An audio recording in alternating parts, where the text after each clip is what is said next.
For this quick tutorial, I am working on this kitchen scene where I have all the assets I want and also imported a mesh that will work with my camera. Then, in the outliner, I click on the plus icon and select first-person camera.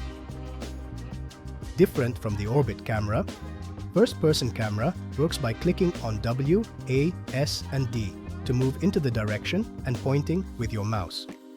But you can also add a mesh to walk by, clicking into the location. This floor already has a mesh, so I can open navigation and click on walkable mesh and select my asset that will help to move the camera. Check the box and click Done.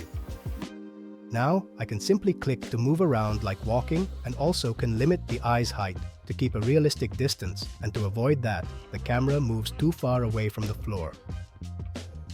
I hope that you enjoyed the tutorial. Thank you for watching.